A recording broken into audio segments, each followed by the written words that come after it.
अभी कुंवारी लड़की हूँ, लेकिन 5 बार प्रेग्नेंट हो चुकी हूँ। अभी तक मेरी शादी नहीं हुई है। यह राज जानकर आपके भी रोंगटे खड़े हो जाएंगे। एक दिन मेरी शादी हो गई। जब मैं 6वीं बार प्रेग्नेंट हुई तो फिर कुछ ऐसा हुआ जो मेरा राज खुलकर मेरे पति के सामने आ गया। फिर मेरे पति ने मेरे साथ जो किया, उसने तो मेरे पैरों तले से ज़मीन निकल गई, क्योंकि मेरा पति तो मेरा नाम नेहा है। मैं एक बहुत ही अच्छे घर से ताल्लुक़ रखती हूँ। मेरे घर में मैं और मेरी मम्मी पापा रहते थे। हम अपने परिवार में बहुत खुश थे। एक दिन कुछ अचानक ऐसा हुआ जो सब कुछ बर्बाद होकर रह गया। मैं और मेरी मम्मी पापा हम तीनों लोग शॉपिंग मॉल से घर वापस आ रहे थे। तभी अचानक रास्ते में एक्सीडेंट हो गया, जो कि उस वक्त मेरी मम्मी पापा का देहांत हो गया और मेरे भी बहुत हालात गंभीर हो गए। मैं अस्पताल में एडमिट थी। जब मुझे होश आया तो मैं चीखती हुई अपनी मम्मी पापा को पूछने लगी कि मेरे मम्मी पापा कहाँ हैं। मैं अपनी माँ और पापा के बिना 1 मिनट भी नहीं रह सकती थी, क्योंकि वह दोनों लोग मुझे बहुत प्यार करते थे, मेरा बहुत अच्छे से देखभाल करते थे, हर वक्त मेरी छोटी से छोटी ख्वाहिश को पूरा करते रहते थे। लेकिन मुझे क्या पता था कि एक छोटी सी हादसा मेरा सब कुछ बर्बाद कर देगा। मैं जब 12 साल की थी तब मैं स्कूल जाती तो मेरी मम्मी समझाती हुई कहने लगती कि देखो, स्कूल में किसी से भी शरारत मत करना, और हाँ, लड़कों से तो एकदम दूर रहना, टिफ़िन टाइम से खा लेना और अच्छे से ध्यान लगाकर पढ़ना, सीधे स्कूल जाना और सीधे ही घर वापस चली आना। मेरी मम्मी हर वक्त एक छोटी सी छोटी बातों को समझ जाती रहती थी, क्या सही क्या गलत है। लेकिन मुझे क्या पता था कि एक पल में ही मेरा सब कुछ बिखर कर ख़त्म हो जाएगा। आज मेरे पापा जब जॉब करके घर वापस आए तो आज उन्हें कंपनी में से कुछ पैसे एडवांस मिले थे, जो मेरे पापा घर पर आते ही हम लोगों से कहने लगे कि ठीक है, जल्दी से तैयार हो जाओ, आज हम शॉपिंग करने चलते हैं, जिसको जो सामान चाहिए वह अपना अपना ले ले। मैं तो बहुत ज़्यादा खुश हो गई थी, क्योंकि मेरा बहुत मन था कि मैं अपने लिए कुछ अच्छा सा ड्रेस वगैरह ख़रीद लूँ। तो मैं जल्दी से फटाफट तैयार होने के लिए चली गई। मम्मी भी तैयार हो गई। अब हम दोनों लोग पापा के साथ घर से निकले और सीधे शॉपिंग भी बहुत अच्छे से कर लिए। जब हम लोग शॉपिंग करके वापस लौटने लगे तो अचानक से रास्ते में हम तीनों का एक्सीडेंट हो गया। उसके बाद से मुझे कुछ भी नहीं पता है। जब मुझे होश आया तो मैं अपने मम्मी पापा के बारे में पूछने लगी कि मेरी मम्मी पापा कहाँ हैं।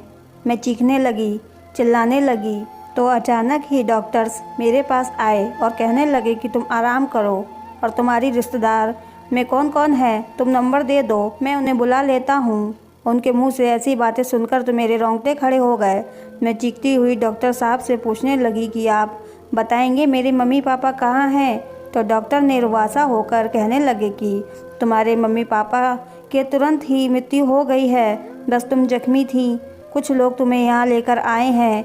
ये बात सुनकर मैं चीखने और चिल्लाने लगी, फ़ौरन बिस्तर पर गिर गई और मुझे कितने दिनों तक होश नहीं आया, ये सब तो मुझे मालूम नहीं है। जब होश आया तो एक औरत मेरे पास आई और वह मुझे अपने घर ले गई। अब वह औरत कौन थी मुझे खुद नहीं पता था, क्योंकि मेरी तबीयत बहुत गंभीर थी और मुझे कुछ नहीं पता था कि वह औरत कौन है और मैं किसके घर रहने के लिए आई हूँ। बस मैं खोई खोई सी रहती थी और बेड पर ही बैठी रहती थी। एक दिन वह औरत मेरे पास आई और कहने लगी कि बेटी, ये लो खाना खा लो। अब औरत मेरे पास आती तो मैं चीखने और चिल्लाने लगती कि तुम कौन हो, मेरे पास से दूर हो जाओ, मुझे कुछ भी नहीं खाना। और मैं बेड का सारा बिस्तर इधर के उधर फेंकते हुए सब कुछ बिखेर देती।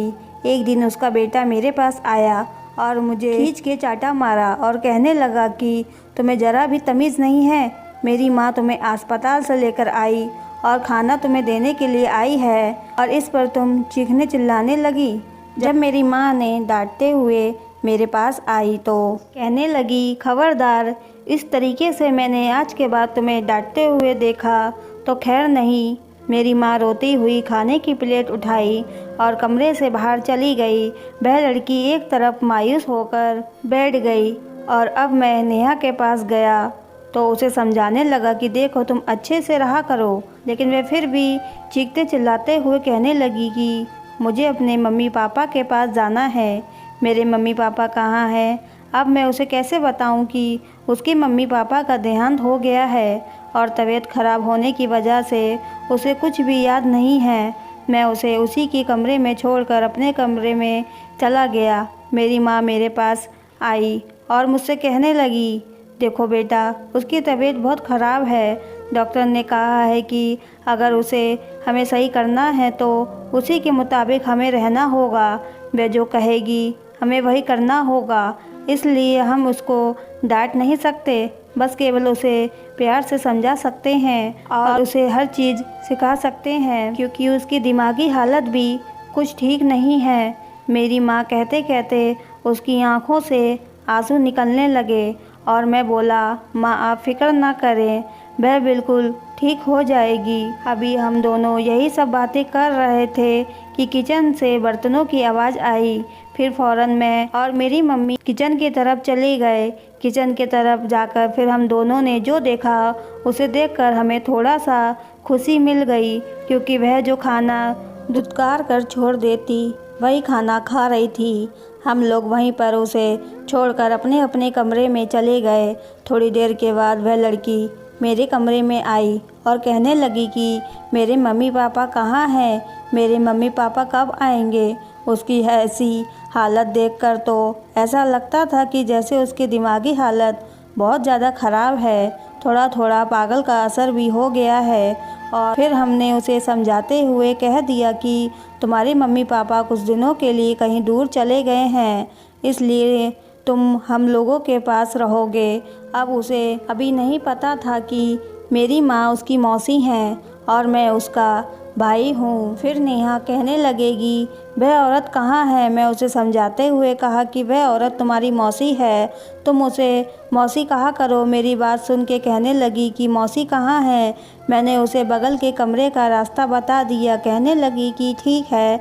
नेहा मम्मी के कमरे में चली गई। धीरे धीरे नेहा को भी हम लोगों की समझाई बातों पर थोड़ा थोड़ा असर आने लगा था, नहीं तो कुछ भी कहने से पहले पूरे घर को अपने सर पर उठा लेती थी। अब धीरे धीरे हम लोगों के घरों में भी सुधार आ गया था। मेरी मम्मी एक दिन मुझसे कहने लगी कि ले जाओ नेहा को कहीं बाहर घुमा लाओ, थोड़ा बहुत घूमेगी तो उसकी तबीयत ठीक होगी। मैं भी कह दिया, ठीक है मम्मी, मैं इसे लेकर जाता हूँ और कहीं घुमा कर लेकर आता हूँ। मैं नेहा को लेकर पार्क चला गया। नेहा बहुत ही खूबसूरत लड़की थी, लेकिन उसकी दिमागी हालत ख़राब होने की वजह से वह अपना ठीक से देखभाल नहीं कर सकती थी। कैसे रहना है, कैसे खड़ा होना है, कैसे कपड़े पहनना है, वह सब मुझे और मेरी मम्मी को भी देखना पड़ता था। फिर अचानक से पार्क में आइसक्रीम वाला दिख गया और वह पटक पटक के कहने लगी कि मुझे आइसक्रीम चाहिए, मुझे आइसक्रीम चाहिए। मैं भी उसे वहीं पर बैठा दिया और उससे कहा कि यहीं पर बैठी रहना, मैं भी तुम्हारे लिए आइसक्रीम लेकर आता हूँ। जैसे ही मैं आइसक्रीम लेने गया और वापस आया तो मेरे तो होश उड़ गए। मुझे क्या पता था कि मैं आइसक्रीम लेने जाऊँगा और फिर ये सब कुछ हो जाएगा।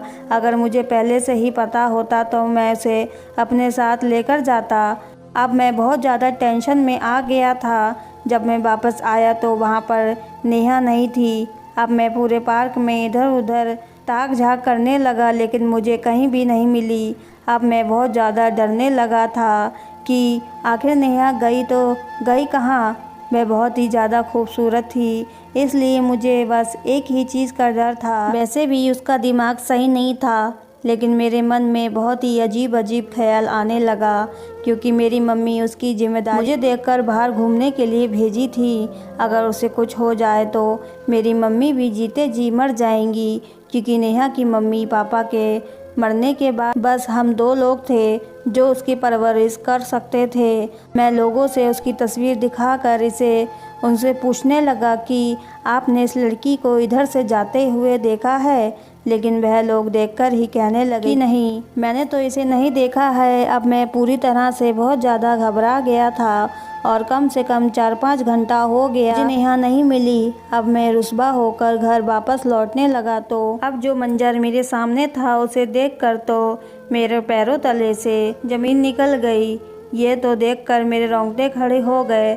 आखिर ये सब क्या हो गया था? आखिर नेहा ऐसे क्यों खड़ी थी? आखिर उसके साथ हुआ क्या था? मैं तो पूरी तरह से घबरा गया था। मैं फ़ौरन इस नेहा के पास गया और उससे पूछने लगा कि नेहा ये सब क्या है? अब नेहा बेचारी, उसकी दिमागी हालत ठीक नहीं थी। उसे क्या पता होगा कि उसके साथ क्या हुआ है। एक औरत उसके पास खड़ी थी। मैंने उससे पूछा कि आखिर ऐसा क्या हुआ है, इसके कपड़े क्यों फटे हैं? और औरत मुझे डांटते हुए कहने लगी कि ये तुम्हारे घर की है। जब तुम जानते हो कि इसकी तबीयत ठीक नहीं है तो तुम इसको अपने साथ नहीं रख सकते थे। वह औरत मुझे चीख चीख कर डांटने लगी थी। जो बात बोली उसने तो मेरे कान के पर्दे ही फट गए। औरत कहने लगी कि इसके साथ 2 लड़के ने मिलकर ज़बरदस्ती किया है। वह तो ठीक है कि मैं अचानक से पहुंच गई। वह लोग मुझे देखकर डर के भाग गए, नहीं तो पता नहीं इसके साथ क्या क्या आगे होता। इस बेचारी को तो ऐसे ही दिमागी हालत ठीक नहीं है।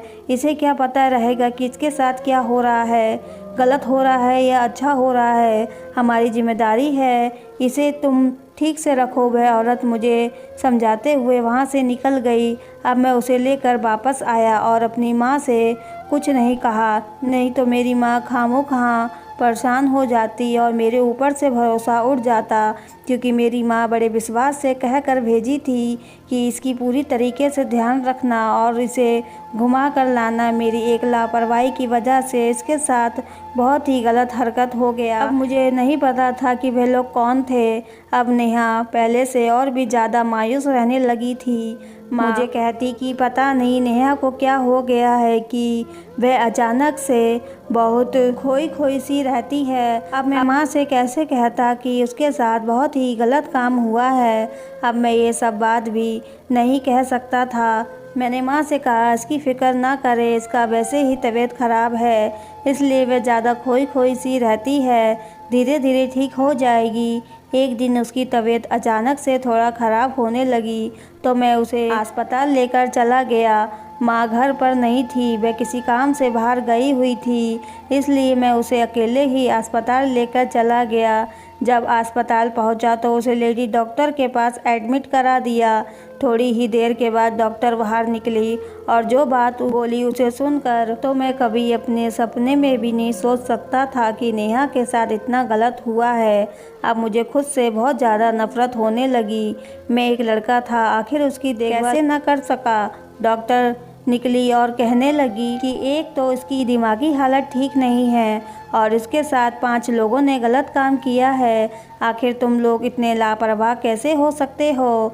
उसकी तो हालत पहले से ही इतनी ख़राब है और ऊपर से प्रेग्नेंट हो गई है। अब वह बच्चे को कैसे जन्म देगी? अब तो ये बात सुनकर मेरे पैरों तले से ज़मीन निकल गई। मैंने तो कभी सपने में भी नहीं सोचा था कि अब मैं माँ से ये बात कैसे बता सकता था। आखिर मैं कब तक छुपाता? एक ना एक दिन तो माँ को ये सारी बातें पता चल ही जाती। अब मैं सोचते हुए नेहा का हाथ पकड़कर उसे घर वापस लेकर आ रहा था। अचानक में फिर हम दोनों का एक छोटा सा एक्सीडेंट हो गया। मैं और नेहा फ़ौरन ही बेहोश होकर गिर गए। जब होश आया तो मैं और नेहा करीब के पास में ही अस्पताल में भर्ती थे। नेहा को भी अब याद आ गया था। वह तुरंत मेरे पास आई और कहने लगी कि भैया मेरी मम्मी पापा का क्या हुआ, उन लोगों के साथ क्या हुआ?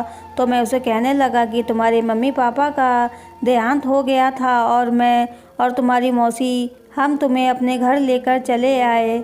अब हम दोनों घर वापस चले गए और नेहा भी अपनी मौसी के गले लगकर चीख चीख कर रोने लगी। मेरी माँ भी उसे समझाते हुए कहने लगी कि तुम फिक्र मत करो, मैं तुम्हारी मौसी हूँ, तुम्हारी माँ के बराबर हूँ, मैं तुम्हें कभी कोई तकलीफ़ नहीं आने दूँगी, अपनी बेटी से बढ़कर तुम्हें मानूँगी। मैं दोनों की बात सुनकर बहुत खुश था, लेकिन अचानक से मेरे दिमाग में उसकी प्रेगनेंसी की बात आ गई। अब मैं अपनी माँ से कैसे बताऊं कि उसके साथ क्या हुआ था। मैं बहुत डरा डरा सा रहने लगा। फिर एक दिन सब अपने अपने कमरे में सो रहे थे कि अचानक से उसकी उल्टी आने की आवाज़ आने लगी। मैं दौड़ता हुआ उसके पास गया और देखा वह उल्टी कर रही थी। उसे खुद ही नहीं पता था कि उसके साथ क्या हुआ है, क्योंकि जब उसका याददाश्त चला गया था तब वो उसके साथ ये सब कुछ गलत हुआ था, लेकिन अब उसकी याददाश्त आ गई तो उसे खुद भी नहीं पता था कि उसके साथ क्या हुआ है। अब मैं अपनी माँ से कैसे बताऊं कि अब धीरे धीरे 3-4 महीने हो गया था। फिर मैं माँ से फ़ौरन कहने लगा कि माँ इसकी शादी कर दो, जितनी जल्दी हो सके इसकी शादी कर देते हैं। मेरी माँ मुझे कहने लगी अभी तो सिर्फ 18 साल की हुई है, अब हम धीरे धीरे इसका रिश्ता तलाशना शुरू कर देंगे। लेकिन मैं गुस्से से बोला कि माँ इसकी जल्दी शादी कर दो। मैं अपनी बेटी की ऐसी बात सुनकर बहुत परेशान सी हो गई।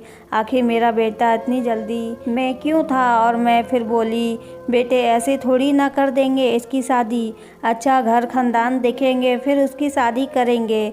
शादी करने के लिए हमें व्यवस्था भी तो करना ज़रूरी है। हम पता करेंगे लड़के वाले कैसे हैं, तभी तो ये अपनी इतनी प्यारी सी गुड़िया की शादी करेंगे। माँ नेहा को अपनी बेटी की तरह मानती थी, लेकिन फिर अचानक से मुझे याद आया कि मेरा बेटा ऐसी बातें क्यों कर रहा है कि जितनी जल्दी हो सके उसकी शादी कर दो। मैंने उससे पूछा कि आखिर तुम ऐसा क्यों कह रहे हो, आखिर क्या बात है, मुझे सच सच बताओ। और फिर उसने वह सारी बात बताई जो उसके साथ हुआ था, उसके साथ क्या क्या हुआ था। माँ अपना वहीं पर सर पकड़कर बैठ गई कि अब क्या होगा। मैं और मेरी माँ नेहा के कमरे में चले गए। मेरी माँ उससे प्यार से कहने लगी थी, नेहा बेटा आज मैं और तुम कहीं बाहर चलते हैं और घूम कर आते हैं, क्योंकि मेरे मन में तो यही विचार था कि मैं इसे लेकर जाऊं और इसका अबॉर्शन करवा दूं। और मैंने ऐसा ही किया। मैं उसे अच्छे हॉस्पिटल में लेकर गई और लेडी डॉक्टर से सब कुछ बता दिया।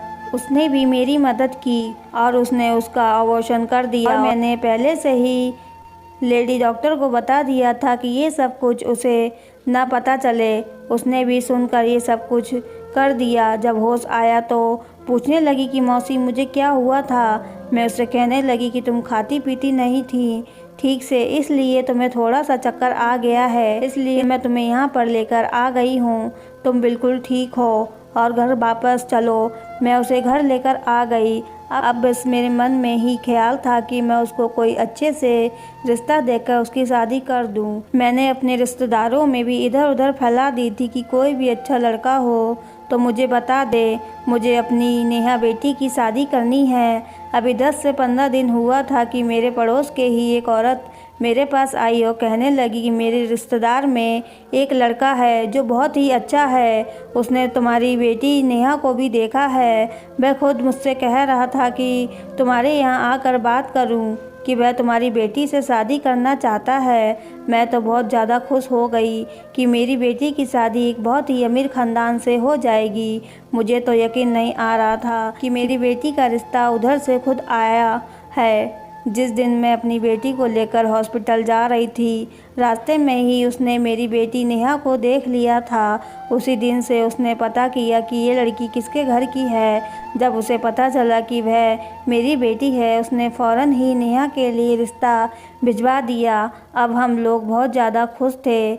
जब मेरा बेटा आया तो मैं उसे भी बताऊंगी नेहा की शादी पक्की हो गई है। मेरा बेटा भी बहुत ज़्यादा खुश हो गया।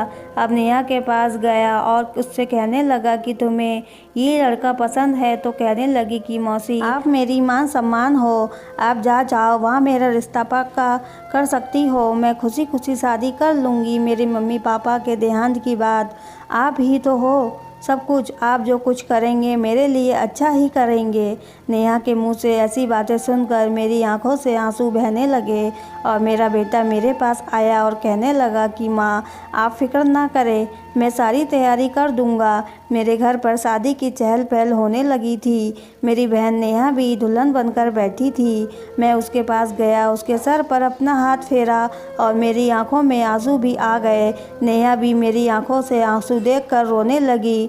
मैंने उससे कहा कि पगली तू क्यों रो रही है, तुझे तो एक न एक दिन यहाँ से जाना ही है। हम दोनों गले लगकर रोने लगे। उसके बाद से समझाते हुए मैं कमरे से बाहर निकल गया। थोड़ी देर बाद बारात आ गई और मेरी बहन की शादी भी हो गई और अपने ससुराल चले गई। फिर कुछ दिन के बाद नेहा के घर से कॉल आया और वह कॉल मेरी माँ ने उठाई और जैसे उधर से आवाज़ आई और मेरी माँ चक्कर खाकर गिर गई। मैं भागता हुआ माँ के पास गया और उससे पूछने लगा कि माँ, ऐसी कौन सी बात हो गई जो आप इस तरीके से ज़मीन पर गिर गई। मेरी माँ घबराती हुई वहीं पास के सोफे पर बैठ गई और मैं जल्दी से एक गिलास पानी लेकर आया और माँ को पिलाने लगा और पूछने लगा कि माँ बताओ, आखिर ऐसा क्या हुआ है जो आप इतना परेशान हो। कहीं मेरी माँ की हालत ऐसी थी कि वह कुछ नहीं कह पा रही थी। फिर मैंने माँ से कहा, माँ आप रिलैक्स हो जाओ, फिर उसके बाद से बताओ आखिर क्या बात है। मेरी माँ थोड़ी देर के बाद कहने लगी कि बेटा, नेहा के घर से कॉल आया था और वह लोग कह रहे हैं कि नेहा को घर से निकाल देंगे, उसे तलाक दे देंगे। उन्हें पता नहीं कहाँ से सारी बातें पता चल चुकी हैं कि नेहा पहले से ही प्रेग्नेंट थी। अब हम दोनों माँ और बेटे फ़ौरन नेहा के ससुराल चले गए और वहाँ जाकर जो मेरे नज़र के सामने था वह मुझे हैरान कर देने वाला था। मैंने तो कभी सोचा नहीं था कि बीता हुआ पल भी हम लोगों के सामने आकर खड़ा हो जाएगा, लेकिन हैरान कर देने वाली बात तो यह थी कि जब मैं उस औरत को देखा तो मेरे होश उड़ गए। आखिर ये औरत इस घर में मेरी बहन के ससुराल में क्या कर रही है? कहीं इसने तो कुछ गड़बड़ नहीं कर दिया है और बीते हुए पल के सारे सच्चाई इस घर में फैला दी हो। जब आगे से आवाज़ आई, बेटे तुम्हें यही घर मिला था अपने घर के पाप मेरे भतीजे के ऊपर डालने को। अब मैं उसके आगे हाथ जोड़ दिए और कहने लगा कि प्लीज़ भगवान के लिए चुप हो जाओ, नहीं तो मेरी बहन की ज़िंदगी बर्बाद हो जाएगी। लेकिन वह औरत कहाँ मानने वाली थी। उसने तो पूरे घर को इकट्ठा करके खड़ा कर लिया था और सबको सब कुछ सच सच पहले से ही बता चुकी थी। अब मेरी बहन मेरे पास आई और कहने लगी थी, दीपक भैया ये सब लोग क्या कर रहे हैं? मैं बदचलन औरत हूँ, आखिर मेरे साथ ऐसा क्या हुआ है जैसा लोग मेरे ऊपर इल्ज़ाम लगाए जा रहे हैं? मुझे बहुत ही भला बुरा कह रहे हैं, आखिर ऐसा क्या हुआ है? कोई मुझे सच सच बताए। अब मैं सबसे पहले सबके सामने हाथ जोड़ दिए और सारी सच्चाई बताने लगा कि कैसे कैसे क्या हुआ था।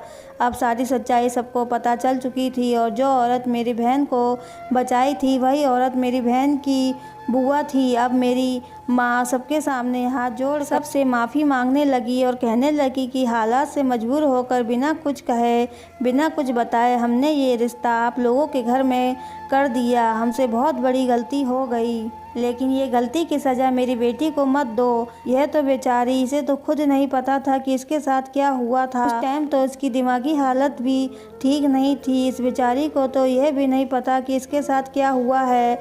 मेरी बेटी मेरे पास आई और पूछने लगी, मासी आखिर क्या हुआ था मेरे साथ? ये लोग मेरे ऊपर इल्ज़ाम लगाए जा रहे हैं, क्या सही है क्या गलत है? प्लीज़ आप मुझे सच सच बता दीजिए। तो मेरी माँ मुझसे कहने लगी थी, जब मैं 12 साल की थी और अपने भैया के साथ घूमने गई थी तब वहाँ से मैं कहीं और दूसरी तरफ चली गई और फिर अचानक से मुझे कुछ लड़कों ने पकड़ लिया और मेरे साथ कुछ गलत हरकत कर दी। ये सब सुनकर तो मेरे रोंगटे खड़े हो गए। आखिर ये सब कुछ क्या हुआ था? तो वही मेरे पति के बुआ थी जो मुझे वहाँ से बचा कर लाई थी। अब 4 से 5 लड़कों ने मेरे साथ कुछ गलत कर दिया था। अब तो सारी सच्चाई मेरे सामने भी आ गई थी। अब मैं किसी को अपनी शक्ल भी दिखाने के काबिल नहीं थी, लेकिन फिर भी हिम्मत कर कर एक बार अपने पति के पास गई और उनसे कहने लगी कि मुझे माफ़ कर दो, मुझे कुछ नहीं पता था कि मेरे साथ क्या हुआ है। अगर मुझे पहले से पता होता तो मैं ये शादी हरगिज़ नहीं करती। अगर करती भी तो सबसे पहले मैं सारी बातें बता देती, उसके बाद ही जो होता सो होता। लेकिन मेरा पति तो चीखता चिल्लाता हुआ कहने लगा कि तुम मेरे नज़रों के सामने से दूर हो जाओ, मुझे तुम्हारी शक्ल भी नहीं देखनी है। अब मैं कैसे अपने पति से दूर चली जाऊं, क्योंकि मैं फिर से प्रेग्नेंट हो चुकी थी। लेकिन फिर भी मैं क्या कर सकती थी? मेरे ससुराल के लोग मेरी एक ना सुने और मैं अपने मौसी माँ और भाई के साथ घर को जाने लगी। फिर अचानक से पीछे से आवाज़ आई, नेहा रुक जाओ अपने पति की। मुझे ऐसी बातें सुनकर मेरा दिल तो बैठ गया। मेरे पति मेरे पास आए और कहने लगी कि नेहा मुझे माफ़ कर दो, मुझे तुम्हें इस तरीके से जाने के लिए नहीं कहना चाहिए था, लेकिन तुम खुद बताओ जब अचानक से कोई इंसान इतना बड़ा सच सुनेगा तो उसके दिल पर क्या गुजरेगी। लेकिन फिर भी मैंने सोचा कि तुम तो उस टाइम बहुत मासूम थी और तुम्हारी दिमागी हालत भी ठीक नहीं थी, लेकिन मुझे उन सब बातों से कोई फ़र्क नहीं पड़ता। मैं तुम्हें दिल से अपनी पत्नी मानता हूँ। अब मैं अपने पति के पैर पर गिर गई और रोने लगी। मेरे पति मुझे उठाकर अपने सीने से लगा लिए और कहने लगे कि मुझे तुमसे कोई गिला शिकवा नहीं है। मैं और मेरे पति बुआ के पास गए और उनसे भी कहने लगे, बुआ मुझे माफ़ कर दो। मेरे पति भी कहने लगे, हाँ हुआ जो हुआ, अब हम बीते हुए बातों को भूलकर एक नई ज़िंदगी की शुरुआत करते हैं। मेरी बुआ भी आशीर्वाद देते हुए कहने लगी कि तुम लोग हमेशा खुश रहो, आबाद रहो। अब मेरी मौसी माँ और मेरे भैया दोनों लोग अपने घर चले गए और मैं अपने ससुराल में बहुत खुश रहने लगी थी। मेरे पति भी मुझे बहुत मानते थे। बीते हुए पल को हम सब लोग भूल गए और एक नई ज़िंदगी की शुरुआत की। दोस्तों, अगर कहानी आपको पसंद आई हो तो चैनल को सब्सक्राइब करें, वीडियो को लाइक करें। पूरी कहानी सुनने के लिए आपका बहुत बहुत धन्यवाद।